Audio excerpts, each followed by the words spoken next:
အားလုံးကိုပေးသားပါတယ်ကျွန်တော်ကမြောက်ဦးရခိုင်ပြည်သူတွေရဲ့ကိုယ်စားလှယ်ပါကျွန်တော်ရခိုင်ပါတီကပါကျွန်တော်တို့ပါတီဟာ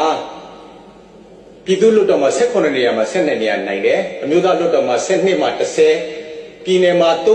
34မှာ23ရောက်နိုင်တယ်ပွင့်ပွင့်လင်းပြောရင်အများစုနိုင်တယ်ဒါကြောင့်ကျွန်တော်တို့ရခိုင်ပြည်သူတွေကိုကိုစားပြုပါတယ်အဲ့တော့ကျွန်တော်စဉ်းစားတာကဒီလောက်အင်မတန်အရေးကြီးပါတယ်ဆိုတော့ရခိုင်ပြည်နယ်ကိုစဉ်းစားတဲ့အခါမှာဒီ NLD ကခေါင်းဆောင်တွေကကျွန်တော်တို့ဘာဖြစ်လို့ dialogue partner လို့မသတ်မှတ်တာလဲဒါ marginalize ဆွေးနွေးကြရှိတာဆွေးနွေးပါပုဂ္ဂိုလ်ဆွဲပါတီဆွဲမပြောပါနဲ့နောက်တစ်ခုကကျွန်တော်စကားပြောတာကိုနောက်ချက်ပြပါတယ်ဥက္ကဋ္ဌကြီးတော်ကကြားဖြတ်ပြောပါနောက်တစ်ခုဒါကျွန်တော်လုပ်ပိုင်ခွင့်ပါနောက်တစ်ခုကမနေ့ကပါတီနဲ့ပြီးတော့ကိုဖီအာနန်ကပြောပါတယ်ဒီကော်မတီမဖွဲ့ခင်သက်ဆိုင်ရာတာဝန်ရှိတဲ့လူတွေကရခိုင်ပါတီနဲ့ဆွေးနွေးလိုက်ပါလို့အကြံပေးပါတယ်မဆွေးနွေးဘူးအောင်ခင်ဗျအဲ့တော့ဒါဟာကျွန်တော်တို့dialogue partnerလို့မသတ်မှတ်ဘူးဆိုတာတော့ကျွန်တော်တို့တွေ့တာဒီဟာကိုလက်ခံနိုင်ကြမရှိဘူးနောက်တစ်ခုကကျွန်တော်တို့ဒီမှာနိုင်ငံတော်အတိုင်းပိုင်းခံပုဂ္ဂိုလ်ဆိုင်ရာဥပဒေကိုရှာပြီးဖတ်ကြည့်ကြပါကျွန်တော်တို့ဒီမှာတာဝန်လုပ်ပိုင်ခွင့်ရပိုင်ခွင့်9ချက်ထဲမှာကော်မရှင်ဖွဲ့စည်းတယ်ဆိုတာမပါပါဘူးဥပဒေရဲ့အပေါ်ကိုရောက်နေပါတယ်ဒါကြောင့်ဒီကော်မတီဟာကျွန်တော်အမြင်ရတော့ဒါ legitimacy မဖြစ်ဘူးဆိုတဲ့တစ်ချက်နောက်တစ်ချက်ကနိုင်ငံသား3ယောက်ပါတယ် NLD ကဖြစ်ဖြစ်ရှင်းပဲဖြစ်ဖြစ်ဗမာပဲဖြစ်ဖြစ်ကရင်ပဲဖြစ်ဖြစ်ထဲပါနိုင်ငံတကာအသိအမှတ်ပြုတဲ့ပညာရှင်တွေအများကြီးရှိပါတယ်ကျွန်တော်တို့အဲ့ဒီနိုင်ငံသားတွေခေါ်ပြီးပြင်ပြီးခဲ့တယ်ဆိုတာကျွန်တော်နိုင်ငံရဲ့ဂုဏ်သိက္ခာအများကြီးထိခိုက်ပါတယ်ကိုဖီအာနန်ကနိုဘယ်ဆုရတယ်ကိုဖီအာနန်နိုဘယ်ဆုရမယ်အခုကမ္ဘာကြီးကဘာဖြစ်နေတယ်လဲလေ့လာကြည့်ကြပါနောက်တစ်ခုက UN ရန်ဟီလီလာတော့ရခိုင်ပြည်ကိုပြဿနာတည်လာတဲ့အတွက်ကြောင့်ရခိုင်ပြည်သူတွေကရန်ဟီလီကိုအလိုမရှိဘူးပြောခဲ့တယ်အဲ့တော့ UN ကိုလည်းသိအကောင်းမထင်ပါနဲ့ကောင်းတာရှိသလို UN မှာ advocacy lobby တွေဝင်ထားတဲ့အတွက် OIC နဲ့ UN နဲ့ဘယ်လို link ရှိတယ်ဆိုတာလေ့လာဖို့လိုပါတယ်ဒါကြောင့်ကျွန်တော်တို့ကစိုးရိမ်လို့ပြောနေတာပါကျွန်တော်တို့ရင်ထဲမှာစိုးရိမ်စိတ်ကိုစာနာပါတယ်ပြည်တော်မှုသားဆိုတာမျိုးတော့မလုံးလောက်ပါဘူးကျွန်တော်ပြောချင်ပါတယ်နောက်တစ်ချက်ကဒါအရေးကြီးဆုံးချက် rule of law ကျွန်တော်တို့တိုင်းပြည်မှာဥပဒေဆိုတာအရှုံးရှာအာဏာရဲ့အစိတ်ပိုင်းပဲဒီဟာကိုအကုန်လုံးလိုက်နာရမယ်ကျွန်တော်ရခိုင်ပဲဖြစ်ဖြစ်တိုင်းရင်းသားပဲဖြစ်တိုင်းရင်းသားမဟုတ်တဲ့လူတွေဖြစ်ဖြစ်အဲ့တော့တိုင်းရင်းသားမဟုတ်တဲ့လူတွေကဥပဒေကိုမနာခံတဲ့ခါမှာဥပဒေနဲ့ပဲကျွန်တော်လိုရပါလိမ့်မယ်အဲ့လိုဆိုရင်ဥပဒေ rule ဗမာပြည်ဘာဖြစ်လဲဆိုတော့အခုအစိုးရသစ်လက်ထက်မှာလဲ rule of law မရှိဘူးဆိုတော့ဝန်ခံကြနေပါတယ်အဲ့တော့ကျွန်တော်တို့ဘယ်နိုင်ငံသားကိုမအားကိုးစရာမလိုဘူးကျွန်တော်တို့ပြည်သူတွေခိုင်ပြည်သူတွေနဲ့တိုင်းရင်းသားပြည်သူတွေကြောချင်းကပ်ပြီးတော့ဒီပြဿနာကိုဖြေရှင်းလို့ရပါတယ်နိုင်ငံခြားပုဂ္ဂိုလ်တွေခေါ်ပြီးတော့ကျွန်တော်တို့ကုဘာကဲပါကျွန်တော်ပြောစရာမလိုဘူးလို့ထင်တဲ့အတွက်ကြောင့်ဒီနိုင်ငံခြားသားပါဝင်မှုကိုကန့်ကွက်ရတာဖြစ်ပါတယ်ဗမာတွေထည့်ပါ NLD ကကိုစားရှိတဲ့လူတွေထည့်ပါအဲ့ဒါကိုပြောချင်ပါတယ်နောက်တစ်ချက်ကရခိုင်ပြဿနာဘူးသီးတော်မောင်တော်မှာ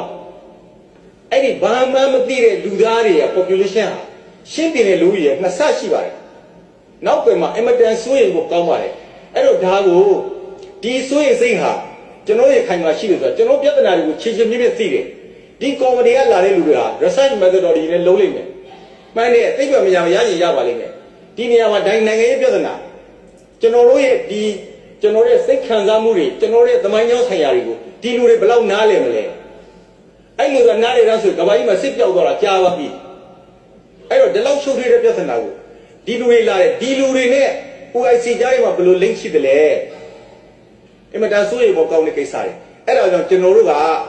ကိုပြည်တွင်းပြဿနာပါပြည်တွင်းပြည်ပဖြစ်တဲ့ပြဿနာဆိုတာကသူတို့ကဒီပြဿနာကိုဆွဲတင်တာနိုင်ငံတကာကိုဆွဲတင်တာ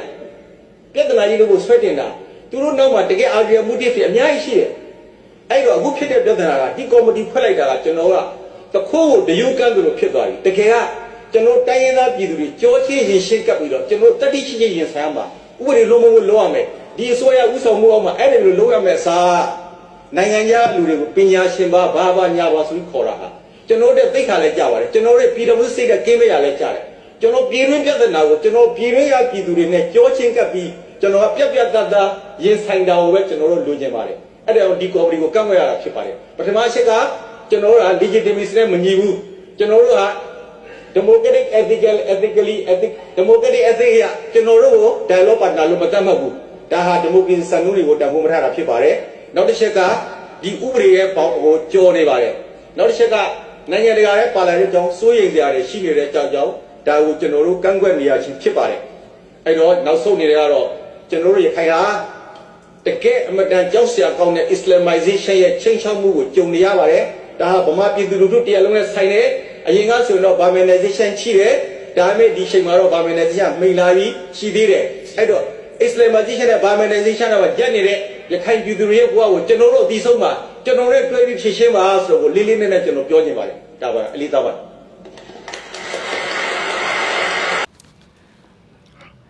အားလုံးပဲမင်္ဂလာပါဒီဗီဒီယိုကတော့ခင်ဗျားတို့ကျွန်တော်တို့ဒါကြည့်ခဲ့ကြပြီဆိုတော့ဒီဗီဒီယိုနဲ့ပတ်သက်ပြီးတော့ကျွန်တော်နည်းနည်းလေးပြောပြချင်ပါတယ်ဒီဗီဒီယိုကတော့တခြားတော့မဟုတ်ပါဘူး NLD အစိုးရလက်ထက်2016ခုနှစ်ကလွှတ်တော်မှာကိုဖီအာနန်ကော်မရှင်နဲ့ပတ်သက်ပြီးတော့ရခိုင်နိုင်ငံရေးသမားခေါင်းဆောင်ပိုင်းတွေကကျွန်တော်ဒီ ICJ မှာရင်ဆိုင်နေရတဲ့ပြဿနာတွေနဲ့ပတ်သက်ပြီးတော့ရခိုင်လူမျိုးတွေရဲ့အတန်းနဲ့ရခိုင်လူမျိုးတွေရဲ့သဘောရဆန္ဒတွေကိုကိုစားပြုပါဝင်ခွင့်ရဖို့အတွက်ဒါလွှတ်တော်မှာအဆိုတင်သွင်းတဲ့ကိစ္စပေါ့အဆိုတင်သွင်းတဲ့နောက်တစ်ချက်ကကျွန်တော်တို့ကန့်ကွက်တယ်ကိုဖီအာနန်ကော်မရှင်ကိုအဲ့ဒါလိုမျိုးပေါ့အဲ့တော့သူပြောတာကကျွန်တော်ဒီဦးလာစောပြောတာကကျွန်တော်ရခိုင်နိုင်ငံရဲ့သမားခေါင်းဆောင်ဘိုင်းနေပြောတာကရခိုင်လူမျိုးတွေကိုဘဲဖယ်ထားတဲ့ NLD အစိုးရက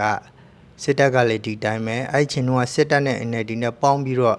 ဟိုရခိုင်ကိုဘုံမိုးယွာနေတဲ့အချိန်ပေါ့နော်ရခိုင်လူမျိုးတွေကိုဖမ်းဆီးနှိပ်စက်တပ်ဖြတ်နေတဲ့အချိန်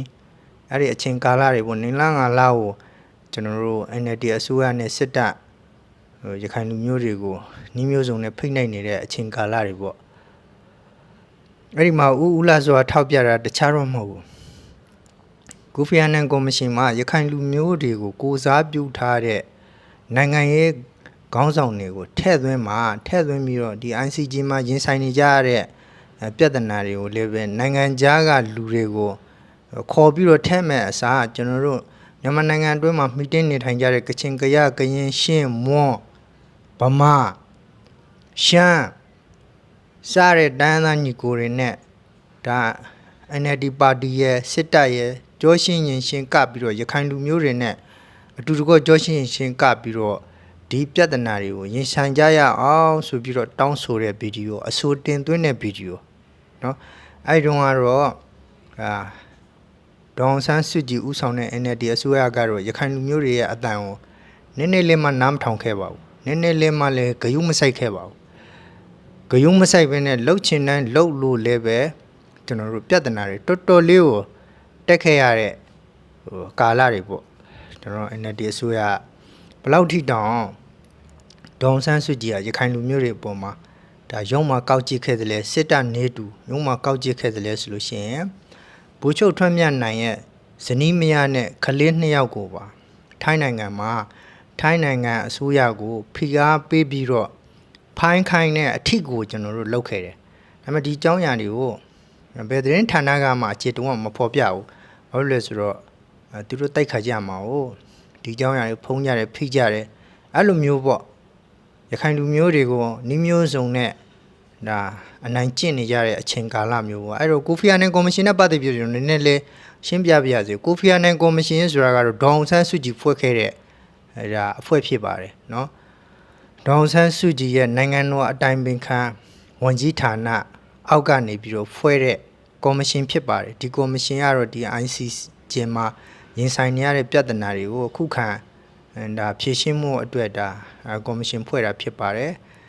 အဲ့တုန်းကတော့ကျွန်တော်တို့ဒီထွန်းခင်တို့နေဆန်းလွင်တို့ဂမ်ဘီယာတို့နဲ့ကတော့မဟာရန်သူပါပဲဒီအနီအုပ်စုနဲ့เนาะအဲ့ဒီ NLD အစိုးရလက်ထက်မှာစစ်တပ်နဲ့ဒါအနီအုပ်စုတွေဒီ NLD နဲ့တစ်ဖက်တည်းเนาะခင်ဗျားတို့ဘလို့ပဲငင်းလို့မရဘူးဒါသမိုင်းမှတ်တမ်းနေเนาะအဲ့မှာခုခံရှေ့ပဖို့အတွက် ဒါအာဏာကော်မရှင်ကိုဖွဲ့တယ်ဖွဲ့ရုံနဲ့မကသေးဘူးဘလောက်အထိကိုရုပ်ပြစင်းပြဖြစ်သွားတယ်လဲဆိုတော့အဲ့ကာလမှာမစ္စတာမက်ယန်ဟီလီကိုပြည်ဝင်ခွင့်ဗီဇာပိုက်တဲ့အထိကိုဒါလောက်ခဲ့ကြတယ်ဟိုယန်ဟီလီကနေပြီးတော့ဒါကုလသမဂ္ဂရဲ့ UN ဟို reporter တယောက်အနေနဲ့ဒါတာဝန်ထမ်းဆောင်နေတာဝန်ယူထားရတဲ့အချိန်ပေါ့ရန်ဟင်းလီကိုပြေဝင်ခွင့်ပိုက်ပြီးတော့ရန်ဟင်းလီကတောင်းဆိုတဲ့ဒီပြဿနာတွေကိုအလုံးစုံလက်လာပြီးတော့ဒီကုလသမဂ္ဂမှာသူကတင်ပြဖို့အတွက်အစီရင်ခံမှုအတွက်ဝင်ရောက်ခွင့်ပေးဖို့အတွက်သူကတောင်းဆိုတယ်အဲ့ဒီကာလမှာရန်ဟင်းလီကိုပြေဝင်ခွင့်ပိုက်တယ်ပိုက်ပြီးတော့စစ်တပ်နဲ့အတူတူပေါင်းပြီးတော့ရင်ဆိုင်မယ်ပေါ့ဗျာ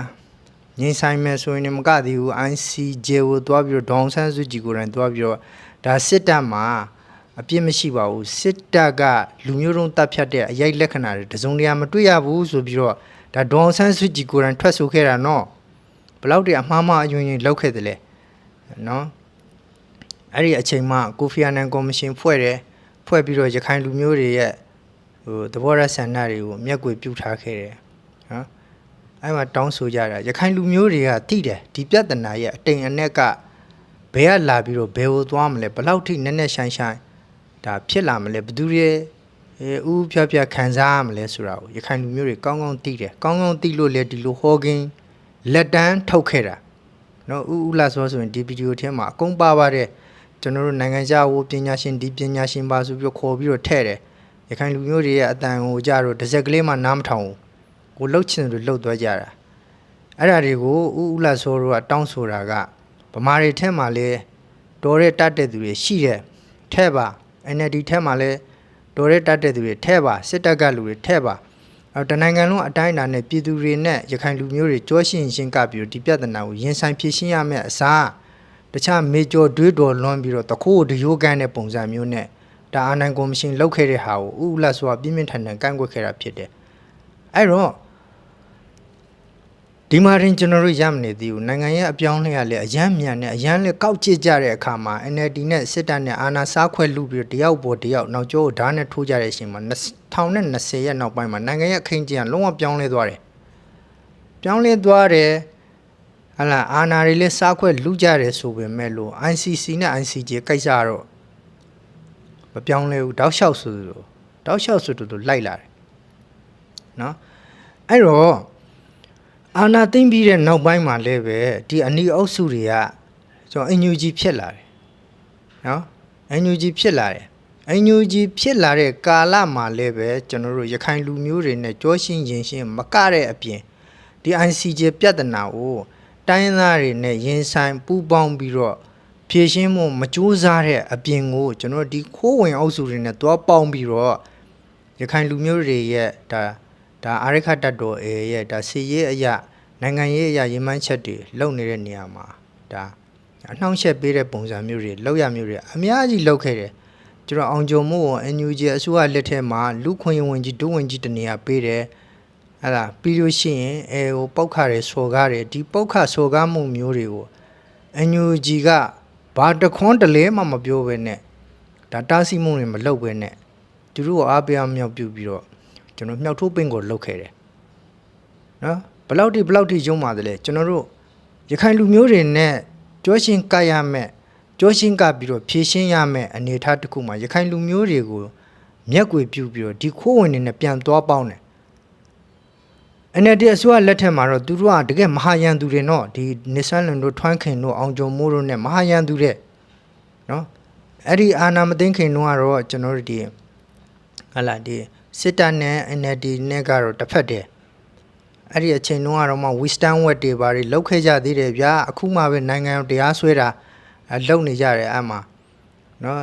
ဒီအနီအုပ်စုတွေကိုထောက်ခံတဲ့ lobby လုပ်နေတဲ့ NUG lobby လုပ်နေတဲ့ဒီနိုင်ငံရေးသမားလူဥပဒေပညာရှင်လူဘာလူညာလူဥပဒေကိုဥပဒေသမားတွေလို့ပြောတဲ့ဒါလူတွေကလည်းပဲဒီကိစ္စတွေကိုဥပဒေလက်တလုံးကြားလှည့်ပြီးတော့ကိုပြောချင်အောင်ပြောဆိုနေကြတယ်အမှန်တကယ်ကနိုင်ငံကိုတရားစွဲတာအဲ့ဒီအချိန်တုန်းကအစိုးရတာဝန်ကိုယူထားတဲ့ဒေါအောင်ဆန်းစုကြည်တို့အုပ်စုကိုတရားစွဲတာစစ်တပ်ကိုဥတီပြီးတော့တရားစွဲတာအဲ့တော့အာဏာသိမ်းပြီးတဲ့နောက်ပိုင်းမှာခိုးဝင်အုပ်စုတွေနဲ့အနီးနဲ့ပေါင်းသွားတယ် ပေါင်းသွားပြီးတော့စစ်တပ်ကိုသူတို့ကအလွယ်တကူဒါခိုးဝင်အုပ်စုတွေကဖိအားပေးနိုင်မယ်ဖျောက်ချနိုင်မယ်လို့သူတို့ကယုံကြည်ထားပုံရတယ်နော်အဲ့တော့တောက်လျှောက်ဆိုသလိုမျိုးဒါခိုးဝင်အုပ်စုတွေနဲ့ပေါင်းတယ်အမိချင်းချက်ပြီးတော့ကဖားရဖားတွေလှုပ်တယ်ရခိုင်လူမျိုးတွေကိုတော့သူတို့ဂရုတော်မစိုက်ဘူးနော်အခုလေဒီတိုင်းပဲလေ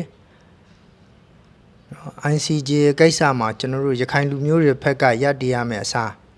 ကျွန်တော်ခိုးဝင်နေနဲ့တော့ပေါင်းတယ်ဒီလူတွေကိုမင်းအောင်လှိုင်ကိုမကျင်တတ်တာတခုတွေနဲ့ရခိုင်လူမျိုးတွေဘလို့အကျိုးဆက်တွေခံစားရမလဲဆိုတာတကယ်လို့ဂမ်ဘီယာကအနိုင်ရရှိသွားခဲ့မယ်ဆိုလို့ရှိရင်ပထမဦးဆုံးဒီဆိုးကျိုးတွေကိုခံစားရမယ်ဟာရခိုင်လူမျိုးတွေဖြစ်တယ်ဘယ်သူမှဟာလားမခံစားရဘူးအဲ့တော့ကျွန်တော်တို့ပြောတာလေအဲ့ဒါပဲဒီဥလှစောတို့ကလေဒါတွေကိုရတက်မအေးပဲနဲ့ကျွန်တော်တို့အမြဲတမ်းရခိုင်လူမျိုးတွေအတွက်စုရပူပန်ရင်းနဲ့ပဲကျွန်တော်တို့အသက်ဆုံးပါသွားခဲ့တယ်သူတို့တွေဒေတာတည်သွားတာကျွန်တော်ဘလို့မှနောက်ဆန်တင်းတင်းနဲ့ရခိုင်လူမျိုးတွေနဲ့ပတ်သက်ပြီးတော့နောက်ဆန်တင်းပြီးတော့ဒါဘွားတစ်ပါးကိုကူးပြောင်းသွားတာမဟုတ်ဘူးဟောရခိုင်လူမျိုးတွေသူတို့မရှိတဲ့နောက်ပိုင်းမှာဘယ်လိုလောက်ကြမလဲဘယ်လိုတွေအနိုင်ကျင့်လာနိုင်မလဲအဲ့လိုမျိုးတွေတွေးတော့ပူပန်မှုတွေနဲ့ပေါ့ဗျာနော်ပြောကြမယ်ဆိုလို့ရှိရင်တော့အဲ့တော့ဒီလိုပါပဲအဲ့တော့ကျွန်တော်ပြောချင်တာကဘာလဲဆိုတော့တစ္ဆာမရှိတာတိုင်းပြည်ပေါ်မှာလည်းတစ္ဆာမရှိဘူးအနီအုပ်စုတွေစစ်တပ်ကောတိုင်းသားလူမျိုးတွေပေါ်မှာလည်းတစ္ဆာမရှိဘူးနော်တချို့ပြောကြတယ် ICG နိုင်လို့ရှိရင်မင်းအောင်နိုင်ဟိုဖြစ်ပြီးတောက်ခတ်ရောက်ပြီးကြောင်ပိုက်ပြီးဟာမင်းအောင်နိုင်တဲ့အတူတူရခိုင်လူမျိုးပါကြောင်ပိုက်မှာနော်ဒီဘက်ကထွန်းခင်တို့အုပ်စုကလေကိုရင်မန်းချက်နဲ့ကိုတရားဆွဲတာမင်းအောင်နိုင်ပြုတ်ကြဖို့မပြုတ်ကြဖို့ဆိုတာတဲ့ဒီထွန်းခင်တို့နေဆန်းလွန်တို့အောင်ကျော်မိုးတို့ကလည်းပဲဘလို့ပုံစံမျိုးနဲ့တရားဆွဲတယ်လဲဆိုလို့ရှိရင်သူတို့လိုချင်တဲ့ point ကိုအဓိက target ထားပြီးတော့ဒါတရားဆွဲတာအဓိကကတော့သူတို့နိုင်ငံသားဖြစ်ရဲတိုင်းရင်းသားဖြစ်ရဲနော်သူတို့ဒီရခိုင်ပြည်မှာပြန်လေပြီးတော့ဝင်ရောက်နေထိုင်ရဲချင်းပြောရင်ကုန်ပြောရင်နေမြေလူရဲပေါ့ဗျရခိုင်လူမျိုးတွေငါတို့နောက်ကမှရောက်တာတို့ဘာတို့ညာတို့သမိုင်းအတုတွေအချက်လက်အတုတွေအမှားအယွင်းနေနဲ့တမင်သက်သက်ကိုရခိုင်လူမျိုးတွေကိုလူမျိုးပျောက်တဲ့အထီကိုပူပေါင်းကြံစေပြီးတော့ရခိုင်လူမျိုးတွေကိုအမျိုးမျိုးကြောက်တွန်းနေကြတာနော်ကြောက်တွန်းနေကြတာအဲ့တော့နောက်ထပ်အဲ့ဒီမှာရင်ရမနေသေးဘူးကျွန်တော်တို့မှန်တကယ်ဂမ်ဘီယာနိုင်သွားပြီဆိုရှင်ရော်ကြည့်ပေးရမယ်ရော်ကြည့်ပေးရမယ်နော်ရော်ကြည့်ပေးရတပြားနှစ်ပြားမဟုတ်ဘူးဒေါ်လာတန်းပေါင်းများစွာပေးရမယ်နောက်ထပ်ဒီထက်ဆူဆူရွာကျွန်တော်ရခိုင်လူအဖွဲ့အစည်းနဲ့ရခိုင်လူမျိုးတွေရဲ့လွတ်မြောက်ရေးအတွက်ကြိုးစားနေတဲ့လှုပ်ဆောင်ချက်တွေကိုချင်းချောက်နေတဲ့နံပါတ်1ဒါကြောက်စရာအကောင်းဆုံးသောဒီခိုးဝင်တွေရဲ့ချင်းချောက်မှုကဘာလဲဆိုတော့ပိုချုပ်ထွန်းမြတ်နိုင်နဲ့ဒီအာရခတပ်တော်ရဲ့ထိုက်ပိုင်းခေါင်းဆောင်တွေကို ICC မှာမင်းအောင်လှိုင်နဲ့ပူးတွဲတရားခံအဖြစ်နဲ့တရားစွဲမယ်ဆိုတော့ဒါလေသံမျိုးတွေစပြီးတော့ပြောဆိုနေတာအမတန်ကိုမှကြောက်ဖို့လည်းကောင်းတယ်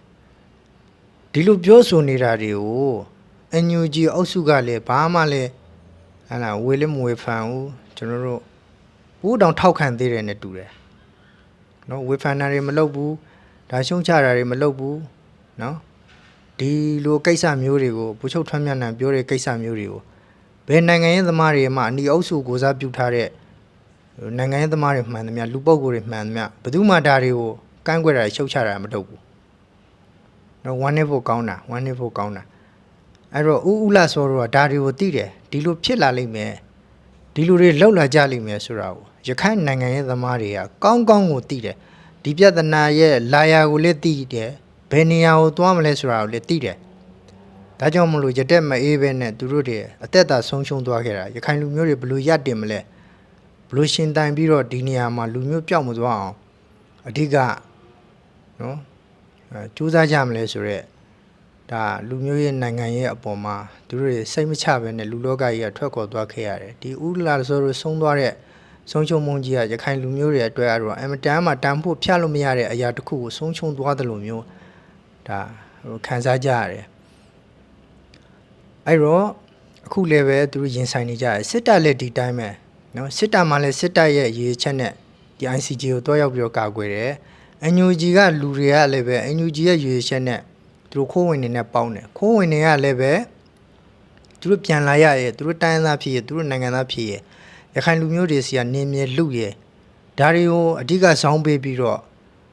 ့နော်ဒီဘိုးချုပ်ထွန်းမြတ်နိုင်အပါဝင်အာရခတ်တတော်ရဲ့ထိုက်ပိုင်းခေါင်းဆောင်တွေရော ICJ မှာမင်းအောင်လိုင်းနဲ့တပူးရဲ့တပေါင်းနဲ့တရားစွဲမယ်ဆိုတော့ဒါချင်းချောက်မှုမျိုးတွေအထစ်ကိုလှုပ်လာတယ်နော်သူတို့ကနိုင်ငံထဲကိုလာပြီးတော့ကျွန်တော်ရခိုင်လူမျိုးတွေနဲ့တာဇာတကြောက်တိတ်မြောက်အောင်နေထိုင်မှုစူးစမ်းမဲ့စကားလုံးနဲ့တလုံးမှမပါဘူးနော်ရခိုင်လူမျိုးတွေရဲ့အတွေးအခေါ်တွေရဲ့အထင်မြင်စချက်တွေနဲ့စန့်ကျင်ဘက်တွေကြီးပဲအကုန်လုံးနော်ကျွန်တော်ပြောခဲ့တဲ့အထက်မှာဒါကျွန်တော်လောက်ပြောနေတာမဟုတ်ဘူး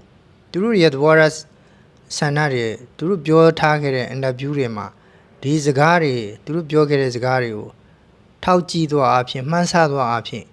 ဒီလိုအတိုက်ပြေဒီလိုအဖြစ်မျိုးတွေကျွန်တော်ကွက်ကွင်းမြင်နေရတယ်ဟမ်အဲ့တော့သူတို့မှလည်းသူတို့အကြံစီနဲ့အန်ယူဂျီမှလည်းအန်ယူဂျီအကြံစီနဲ့ခိုးဝင်အုပ်စုကနေမြေလုဖို့နောက်ပြီးတော့တိုင်းသားဖြစ်ဖို့နိုင်ငံသားဖြစ်ဖို့အာရခတတ်တော်အေမှာရှိတဲ့ထိုက်ပိုင်းခေါင်းဆောင်တွေကိုတရားစွဲဖို့ဒီအကြံစီမျိုးနဲ့ကျွန်တော်တို့က ICC နဲ့ ICJ မှာဒါချင်းကမှုမျိုးတွေလောက်လာတယ်ဒီနီပင်းအုပ်စုတွေဖြစ်တဲ့အနီအုပ်စုအန်ယူဂျီအုပ်စုကလည်းပဲဒေါ်အောင်ဆန်းစုကြည်ကိုတရားစွဲထားတဲ့ဒီ ICJ ကိစ္စရဲ့အာဂျင်တီးနားမှာတရားစွဲထားတဲ့ထွန်းခင်လုံးအုပ်စုကိစ္စရဲ့ဒီအထက်ကဒေါ်အောင်ဆန်းစုကြည်နှာမယ်မပါဖို့အရေးကိုဒီထွန်းခင်တို့နေဆန်းလွင်တို့ရွှေမောင်တို့နော်ကဖားရဖားလောက်ပြီးတော့သူတို့တောင်းဆိုသမျှတွေကိုကျွန်တော်တို့လိုက်ရောပေးနေရတယ်ဒီလိုခင်ဗျားတို့ရွှေမောင်တို့နဲ့ထွန်းခင်တို့နဲ့အောင်ကျော်မိုးတို့ကိုအန်ယူဂျီအစိုးရမှာဝန်ကြီးတနေရာပေးထားတာအလကားမဟုတ်ဘူးအဲ့ဒီရည်ရွယ်ချက်တွေအဲ့ဒီအကြံစီတွေနဲ့သူတို့နဲ့ဖက်ကင်းတလက်ပေါင်းနေတာနော်အဲ့တော့လောက်ရတိုင်းကသူတို့အဖွဲ့အစည်းတွေရဲ့ဒီသုံးဘက်သုံးတိုင်းမှာစစ်တပ်ရဲ့အန်ယူဂျီရဲ့ခိုးဝင်နေတဲ့အုပ်စုတွေကရခိုင်လူမျိုးတွေရဲ့ဒါအကျိုးစီးပွားကိုငဲ့ငွက်ပြီးတော့လုပ်နေကြတာမဟုတ်ဘူးသူတို့မှသူတို့မျှော်လင့်ချက်နဲ့သူတို့လုပ်နေကြတာစစ်တပ်ကလည်းဒီတိုင်းပဲတကယ်လို့သာရခိုင်ပြည်ကိုအာရခတတ်တော်အေကထိန်းချုပ်သွားပြီဆိုလို့ရှိရင်အလွယ်တကူလက်လွတ်မှာမဟုတ်ဘူးအခုလည်းပဲကျွန်တော်တို့ပြည်သူလူထုတွေပေါင်900ဝန်းချလိုက်ပေါင်300ဝန်းချလိုက်နဲ့စစ်ဖက်နဲ့မဆိုင်တဲ့တွေမရှိတဲ့နေရာတွေကိုတမင်တက်တက်ကိုပြစ်မှတ်ထားပြီးတော့ဘုံကျဲနှိုက်ဆက်တပ်ဖြတ်နေတဲ့လူထုတွေရောအပြစ်မဲ့လူထုတွေရောစစ်တပ်ရဲ့ရည်ချက်ကလည်းဒါပဲငါတို့တကယ်လို့သာရခိုင်ပြည်ကိုလက်လွတ်ဆုံးရှုံးရမယ်ဆိုလို့ရှိရင်မိလောင်လိုက်တွင်းပြစ်မယ်အဲ့လိုမျိုးလာတာအဲ့တော့ ICJ မှာတွားရောက်ပြီးရင်ဆိုင်နေတယ်ဆိုတာလေရခိုင်လူမျိုးတွေအတွက်မဟုတ်ဘူးမင်းအောင်လှိုင်နဲ့စစ်တပ်အပေါင်းပါတွေကို ICJ မှာနေပြီးတော့တရားစွဲထားလို့သူတို့မှအပြစ်မရှိဘူးသူတို့ကလူမျိုးတုံးတပ်ဖြတ်မှုမကျူးလွန်ဘူးဆိုတဲ့ပုံစံမျိုးနဲ့တွားရောက်ပြီးတော့ဖြည့်ရှင်းနေကြတယ်တကယ်လို့အာရခတတ်တော်ရဲ့ထိုက်ပိုင်းခေါင်းဆောင်တွေကိုတရားစွဲလာခဲ့မယ်ဆိုလို့ရှိရင်သူတို့ဘယ်တော့မှရခိုင်လူထုတွေဘက်ကရပ်တည်မှာမဟုတ်ဘူးအာရခတတ်တော်ရဲ့ဘက်ကရပ်တည်မှာမဟုတ်ဘူးနော်အဲ့ဒါလေးကိုကျွန်တော်တို့ကပြောပြတာဖြစ်တယ်အဲ့တော့ရခိုင်လူမျိုးတွေအပေါ်မှာဘယ်သူမှတစ္ဆာမရှိဘူးဘယ်သူမှညီကိုအဖြစ်နဲ့မတတ်မှခဲ့ဘူးအဲ့ဒီလူမျိုးညီကိုအဖြစ်နဲ့မတတ်မှခဲ့လို့လည်းပဲနှစ်ပေါင်းများစွာနှစ်90ကျော်ကြာအထိဒါစစ်အုပ်ချုပ်ရေးနဲ့တိုင်းပြည်ကိုအုပ်ချုပ်သွားတယ်အဲ့ဒီအချိန်မှာဒီခိုးဝင်တွေကိုတစ်ဖက်နိုင်ငံတွေကတကားမရှိဓာမရှိဝင်ချင်တိုင်းဝင်ထွက်ချင်တိုင်းထွက်လက်ပေးလိုက်ယူပြီးတော့ခိုးသွင်းခဲ့ရတယ်အဲ့တော့ခိုးဝင်တွေများလာတဲ့အဆုံးမှာပြဿနာတွေကထိုင်းမနိုင်သိမ်းမရဖြစ်ပြီးတော့ဒီ ICC နဲ့ ICJ အမှုအထိကိုကျွန်တော်တို့ပေါ်ပေါက်လာတယ်လူမျိုးတုံးတတ်တယ်မတတ်ဘူးမောင်းထောက်တယ်မမောင်းထောက်ဘူးဆိုတာဒါလူအခွင့်အရေးရှုထောင့်ကကြည်တာနော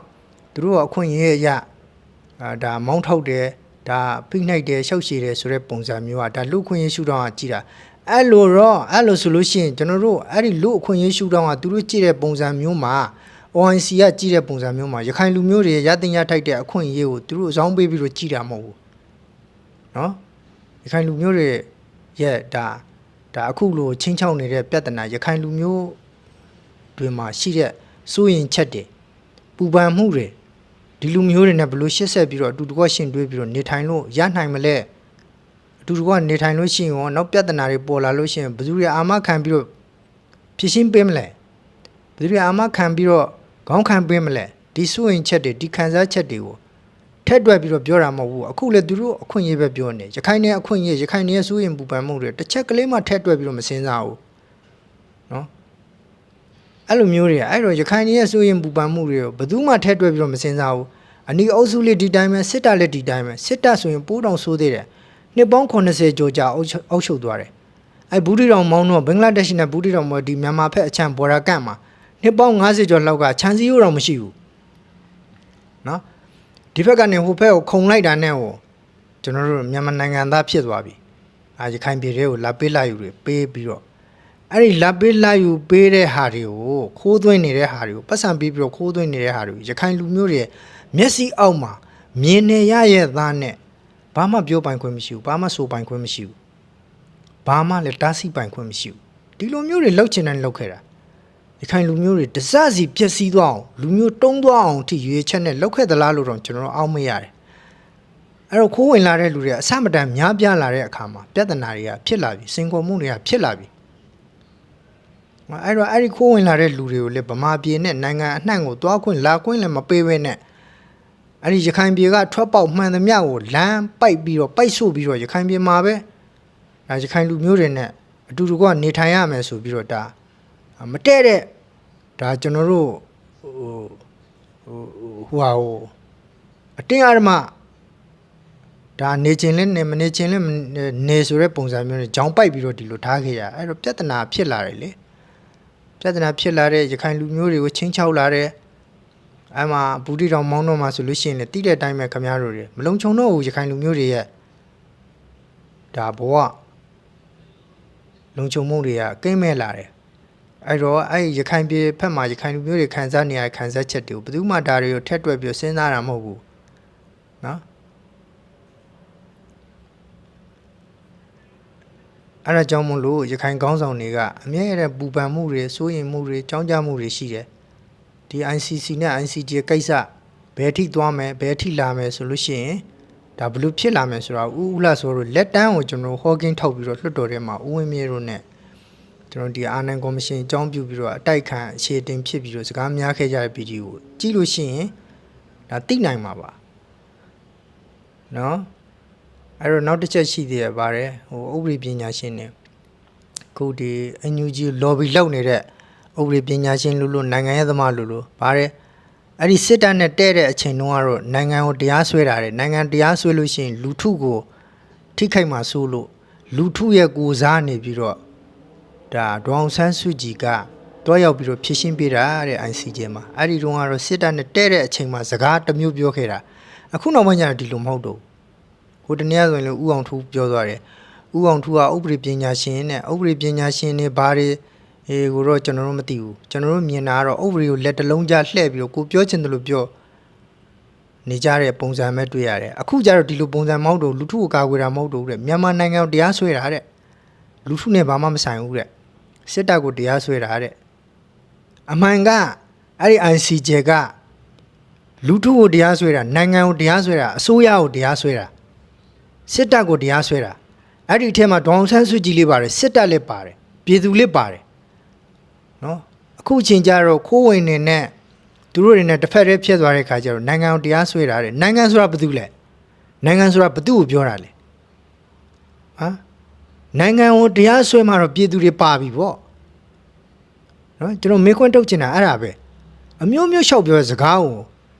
ရှစ်တမျိုးနောက်တမျိုးပြောဒီဗမာနိုင်ငံရဲ့သမားတွေနဲ့ဒီဗမာစစ်တပ်ကလူအရန်ကိုအောက်တန်းကျလွှမ်းကြည့်တယ်ပြောချင်တယ်လို့ပြောတယ်အဲ့ဒါစကားကိုဥတရားမရှိဘူး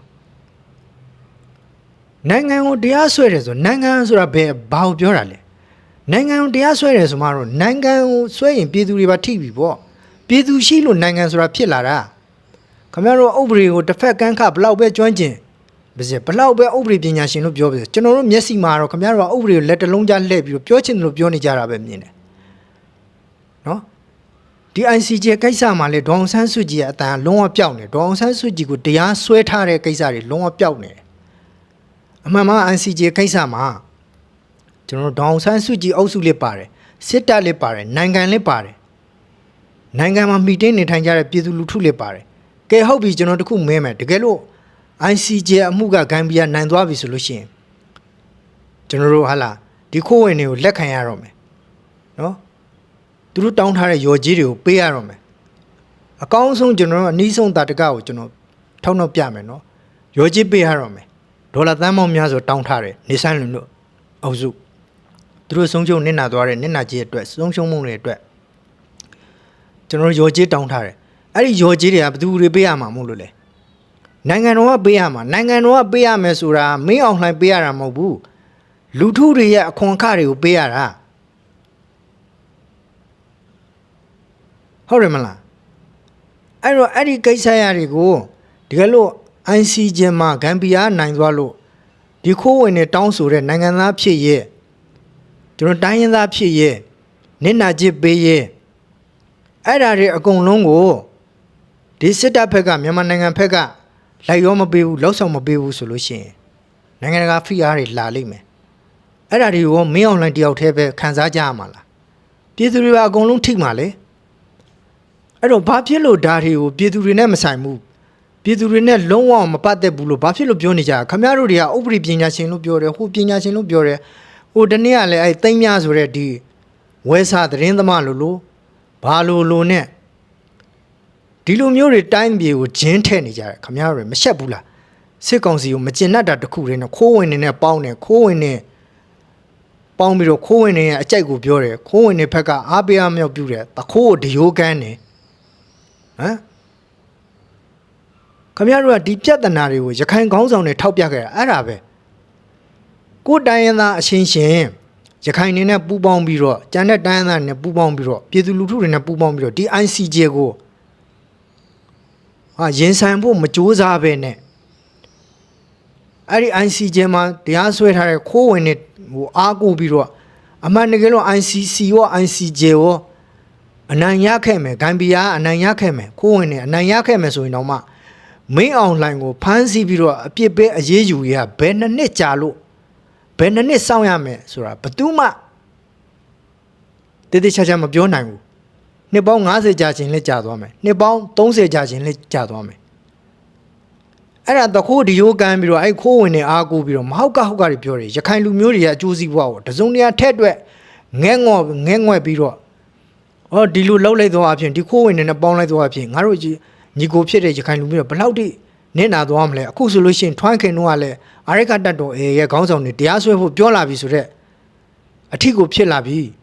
ဒါတွေကိုငါတို့လက်မခံသိဘူးဆိုတဲ့ပုံစံမျိုးကန့်ကွက်တာလည်းမလုပ်ဘူးရှုံချတာလည်းမလုပ်ဘူးဒီခိုးဝင်တွေကိုအားကိုးနေတယ် ICJ မှာတရားစွဲပြီးမင်းအောင်လှိုင်ကိုအဖြစ်ပေးအရေးယူနိုင်လိမ့်မယ်လို့သူတို့ကမျှော်လင့်ထားပုံရတယ်နော်ဒီ ICJ မှာဂမ်ဘီယာတရားစွဲထားတဲ့ဟာထက်ကျွန်တော်ခိုးဝင်တွေကိုအားကိုးနေတဲ့ဟာထက်လက်တွေ့ကြတဲ့ကျွန်တော်ဒီဒေါ်လာရေးတရားကိုစစ်အနိုင်တိုက်ပြီးတော့မင်းအောင်လှိုင်ကိုဖြုတ်ချဖို့ကြိုးစားရင်ရောဒီထက်လက်တွေ့မကြဘူးလားဟမ်လက်တွေ့မကြဘူးလားခင်ဗျားတို့ဒီမှာဒီဒေါ်လာရေးဖက်အချမ်းမှာခင်ဗျားတို့ဗမာလူမျိုးတွေ26တန်းကျော်လောက်ရှိတယ်လူရယ်ဒီလူအင်အားတွေနဲ့ပူးပေါင်းပြီးတော့တိုင်းသားတွေနဲ့ပူးပေါင်းပြီးတော့နိုင်ငံရေးသဘောထားတွေနိုင်ငံရေးဒါအပေးယူတွေလှုပ်ပြီးတော့အာရိကတတ်တော်ရဲ့နဲ့အတူတကွလက်တွဲပြီးတော့ဒီ ICC နဲ့ ICJ ခိုးဝင်အောက်စုဂမ်ဘီယာတို့ကိုအားမကိုပဲနဲ့ကိုပြည်ရင်းမှာရှိတဲ့တိုင်းသားညီကိုမောင်နှမတွေနဲ့ပူးပေါင်းပြီးတော့ဒီမင်းအောင်လှိုင်ကိုဖျောက်ချတာမှတကယ်ကိုဒါမှလက်တွဲကြဆုံးအခုတော့ဒီလိုမဟုတ်ဘူးမင်းအောင်လှိုင်ကိုမုံနာတစ်ခုတည်းနဲ့တခိုးကိုဒရိုးကန်ပြီးတော့ဒီခိုးဝင်တွေကိုကပ်ဖားရဖားပါရဲ့နားရဲ့သခင်အားရကြွန်ပါဝါလုံနေကြတဲ့ဟလားတခိုးဒရိုးကန်တဲ့အုပ်စုတွေအဲ့တော့ကျွန်တော်ပြောချင်တာအဲ့ဒါပဲကိုအကျိုးစီးပွားနဲ့ကိုကြံတဲ့သူတွေဘယ်သူပဲနစ်နာရခိုင်လူမျိုးဘလို့ပဲနစ်နာပါစေအာရခတတ်တို့ဘလို့ပဲနစ်နာပါစေနော်အဲ့လိုမျိုးပြောနေကြတယ်ဟိုတနေ့ကလည်းကျွန်တော်ကြည့်လိုက်ပါတယ်သိမ်းများဆိုတဲ့ဒီငနေသားကဘာပြောတယ်မှာမြန်မာနိုင်ငံကိုတရားစွဲတာတဲ့လူထုနဲ့ဘာမှမဆိုင်ဘူးတဲ့စစ်တပ်ကိုတရားစွဲတာတဲ့အောင်ဆန်းစုကြည်ကိုတော့ဒေါအောင်ဆန်းစုကြည်တော့ဖျောက်ထားတယ်အမင်းလဲလိုက်တာနိုင်ငံကိုတရားစွဲတာနိုင်ငံဆိုတာဘာတူလဲကျွန်တော်မေးချင်တာသူကဘယ်လောက်ထိဥပဒေကြောင်းနားလေလို့လဲဟမ်ကိုလိုရာကိုဆွဲပြီးတော့ကိုလိုရာကိုလိုချင်တဲ့နေရာကိုကွက်ပြီးတော့ပြောနေကြတာနိုင်ငံကိုတရားစွဲမှတော့လူထုကတော့ပါပြီပေါ့လူထုရှိလို့နိုင်ငံဆိုတာဖြစ်လာတာနိုင်ငံဆိုတာအတိအသလူထုနဲ့မဆိုင်မဲနဲ့အတိအသဖြစ်တည်နေတာမဟုတ်ဘူးအဲ့ဒီနိုင်ငံကိုအမှန်တကယ်လို့တရားရှုံးလို့ဂမ်ဘီယာတောင်းဆိုတဲ့ဟာတွေမလောက်ပေးဘူးဆိုလို့ရှိရင်နိုင်ငံတကာဖိအားတွေလာတော့မှာ အဲ့ဒီနိုင်ငံတကာဖိအားတွေကိုနိုင်ငံဆိုတဲ့စကားလုံးနိုင်ငံဆိုတဲ့ဟာလားဒီနိုင်ငံကပဲခံစားရမှာမဟုတ်ဘူးအဲ့နိုင်ငံထဲမှာမိတိတ်နေထိုင်ကြတဲ့လူထုတွေပဲဓာတ်ရိုက်သွားထိမှာမလားအဲ့ဒါကိုခင်ဗျားတို့ဘာဖြစ်လို့ဟာလားဥပဒေကိုလက်တလုံးကြားလှည့်လှုပ်ပြီးတော့ပြောချင်တာရှောက်ပြောနေကြတာလေနိုင်ငံတရားဆွဲမှာတော့လူထုပါပြီဗောလူထုရှိလို့နိုင်ငံဆိုတာဖြစ်လာတာအဲ့တော့ခင်ဗျားတို့တွေကဘလို့လဲဆိုတော့ဟာလားဒေါ်အောင်ဆန်းစုကြည် ICC အာဂျင်တီးနားတရားရုံးမှာတရားစွဲထားတဲ့ထွန်းခင်တို့အုပ်စုနဲ့ဂမ်ဘီယာတို့ဒီအရှုပ်ထုတ်တွေထဲမှာဒီစစ်တပ်ရဲ့လုံသမျှလူမျိုးတုံးတပ်ဖြတ်တဲ့လောက်ရတွေကိုအားပေးအောင်မြောက်ပြုခဲ့တဲ့ဒီ NLD အစိုးရလက်ထက်ကလောက်ရတွေကိုအကြောင်းပြုပြီးတော့ဒီဒေါ်အောင်ဆန်းစုကြည်ကိုဒီနေရာတွေမှာတရားစွဲထားတဲ့ကိစ္စတွေကိုမပါဝင်ဖို့အတွက်နာမည်ဖျောက်ပေးဖို့အတွက်ခင်ဗျားတို့ဒီလူတွေနဲ့ပူးပေါင်းပြီးတော့လုပ်နေကြတာကျွန်တော်တို့သိတယ်နော်အဲ့တော့ကျွန်တော်တို့ဖက်မှာရှိတဲ့စိုးရင်ပူပန်မှုကလည်းအဲ့ဒါပဲခင်ဗျားတို့တွေကအဝေးကနေပြီးတော့စိုးရင်နေတာအဝေးကနေပြီးတော့မင်းအောင်လိုင်းဖြုတ်ကြစေရှင်တာလက်မနာချင်မနာပဲနဲ့ဘာမှအရင်နှီးမဆိုင်ပဲနဲ့မင်းအောင်လိုင်းကိုခိုးဝင်နေတဲ့ပူပေါင်းပြီးတော့ဒီလိုမျိုးတွေအချောင်ခိုပြီးတော့လုပ်နေကြတာအမှန်တကယ်လို့သာဂမ်ဘီယာစီမှာတရားရှုံးသွားပြီဆိုလို့ရှိရင်မင်းအောင်လိုင်းကနောက်မှထိမှာပထမဦးဆုံးရခိုင်လူမျိုးရင်ထိမှာအဲ့ဒီလူတွေကိုလက်ခံပေးခဲ့သည်ဖြစ်စေမပေးခဲ့သည်ဖြစ်စေလက်ခံမပေးရင်နိုင်ငံတကာဝိုင်းပြီးတော့ရခိုင်လူမျိုးတွေကိုစစ်တပ်နေတူဒါခွဲခြားဆက်ဆံတာတို့ရခိုင်လူမျိုးတွေကဒီလူမျိုးတွေဘီလင်နာမည်အဖြစ်နဲ့နိုင်ငံတကာမှာနာမည်ပြတ်တဲ့အထီကိုခင်ဗျားတို့ပြောကြဆိုကြတော့မယ်အဲ့ဒီအချိန်ကြရင်မယုံမရှိနဲ့ဒီလိုလာလိမ့်မယ်နော်အဲ့ဒါတွေကျွန်တော်တို့ဘက်မှာစိုးရင်ပူပန်မှုတွေအမြဲတမ်းရှိတယ်